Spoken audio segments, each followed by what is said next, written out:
Welcome to part 1, where we introduce you to the basics of credit default swaps. We're going to look at the following here. What is a CDS? How does it work? How is it settled?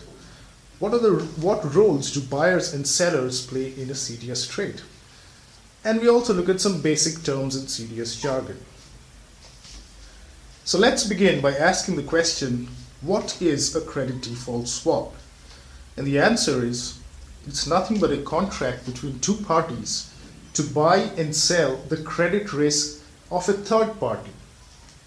So what the two parties are trading here is the credit risk of some other entity. If you think of stocks or shares, the buyer and the seller trade the future earnings of another entity, which is a company. In case of a CDS, the difference is they trade the credit risk. Just that the two parties involved in a CDS are not individuals, they're institutional investors. The third party whose credit risk is being traded is an entity which has debt obligations outstanding in the market. Could be bonds or loans. This third party is known as the reference entity because the CDS contract references the debt of this third party. This reference entity is usually a company or a sovereign or a municipality, and its debt, the bonds or loans, is known as reference obligation. Okay, now that we have an idea of what CDS is, let's look at how it works. To understand how CDS works, we need to first understand what it deals with. What exactly are the buyer and seller trading here? And the answer is, as I said earlier, they're trading credit risk. So the CDS buyer and seller are exchanging the credit risk of the reference entity, a third party, for a price. But hang on, what exactly is credit risk? It is the probability that the borrower, the reference entity, is going to default on its obligations. In other words, it's a probability that the lender will not get back her money. Suppose you have spent $1 million to buy the bonds of a company, let's say company X. There is a chance that company X is not going to pay back your money. In other words, you are exposed to the credit risk of company X. You knew about this risk when you bought the bonds. There's always a chance, however slim it may be, that you may not get back your money. Having said that, it's not a happy situation if you come to think of it. Now, imagine a situation where I come and tell you, don't worry about company X defaulting. Because if that happens, then I'm going to protect your investment. Basically pay you the $1 million and ensure that you don't suffer a loss. Why would I be so generous? Well, in return, I'm going to ask you to pay me a fixed amount of money every quarter. If you agree to my offer, then bingo. We just entered into a credit default swap. So I provide you credit risk protection, I take over your credit risk, and in return you pay me a fixed amount as premium every quarter. It's a reasonably small amount, as we're going to discover in a bit. What you have done is you have transferred the credit risk of company X to me in return for paying me a fixed amount in fee every quarter. You are now protected against a default by company X.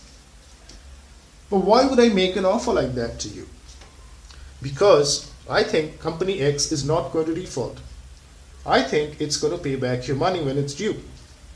Therefore, I can simply collect the payments every quarter without having to pay you anything in return. And because you were worried about not getting back your money, you like my offer. You can now sleep peacefully because you are protected against default. This is an overly simplified way of explaining a CDS. The real world is slightly more complex than this, but it's a good start if you want to understand the fundamentals of CDS. As we progress through the module, we are going to get more and more oriented to the real world of CDS trading. So let's recap how CDS works by looking at this graphical representation. The buyer pays the seller a fixed amount in fees or premium every quarter, let's say 25 basis points. In return, the buyer receives protection against a credit event of the reference entity. And if there is a credit event involving the reference entity, while the CDS is outstanding, the premium payments stop. And now it's the seller's turn to pay the notional amount of or face value of the CDS to the buyer. In reality, the seller pays the notional amount minus any recovery value of the debt. However, what happens if there is no credit event? The CDS seller simply collects this fee over the life of the contract. This fee, as we're going to see later, is calculated based on the notional amount of the contract and the CDS spread. So now that you know how a CDS works, let me ask you this. Do you find it similar to any other instrument you know of? Look carefully at the payoffs of the seller. The seller simply collects the premium over the life of the contract and commits to paying a lump sum amount if there is a default. Isn't that a lot similar to buying a bond? If the CDS seller had bought a bond instead of selling CDS, she would have collected the coupons until maturity. The only difference is, when buying a bond, she would have had to pay a lump sum amount, the price of the bond, and at maturity, she would have got back the amount as par value of the bond. These two payments essentially cancel out, but for the difference between par value and price, and of course adjusted for time value of money. When selling a CDS, these lump sums at the beginning and at the end are simply not there. Only the coupons are there to be collected. But what happens if the issuer defaults? Both the bond buyer and the CDS seller end up losing money. Therefore, a CDS seller's position is similar to that of a bond buyer. In fact, it's commonly known as a synthetic long bond position. The bond buyer is exposed to the issuer's credit risk, which means her position is one of long credit risk. Therefore, the CDS seller's position is also one of long credit risk. Right then, we understand that selling CDS is similar to buying a bond. It has the same risk profile and payoffs. But is CDS also similar to options? Indeed it is. It is an option on the credit risk of the reference entity. Like the buyer of options, the buyer of CDS pays a premium and has the right to be compensated in case of a default. The CDS seller, like the seller of an option, collects a premium and has the obligation to compensate the buyer in case of a default. The difference is this: in case of an option, you pay the premium only once. In case of a CDS, you pay a series of premiums, essentially once every quarter. Now, this particular feature makes it a great deal similar to insurance, because an insurance buyer also pays premium at regular intervals and is compensated against loss from a predefined event. And like a CDS seller, the insurance company collects a premium over the life of the insurance contract and has to pay up if a predefined event materializes. So now that you know how CDS works, let's extend this understanding by looking at the roles of CDS buyers and sellers in a bit more detail. A CDS buyer is someone who buys protection against credit risk, and the seller is the one who's selling this protection. The seller is long credit risk because, as we have discussed, the seller has the risk profile of owning a bond. And therefore, the CDS buyer has the risk profile of shorting a bond and is short credit risk.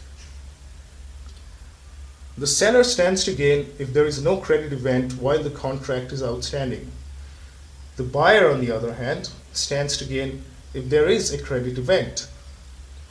Having said that, there need not always be a credit event for the buyer to gain from a CDS. The buyer can gain if credit risk of the reference entity worsens after she has bought the CDS. And this is because CDS are traded in the market. Suppose you bought the CDS of company X. If that company's credit risk worsens, its probability of defaulting also increases.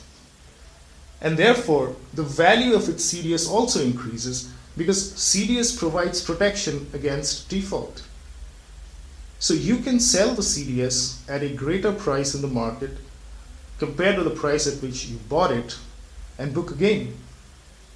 By that same logic, the seller stands to gain if the credit risk reduces after she has sold the CDS, because she can now book a profit by buying back the CDS at a lower price than what she sold it for.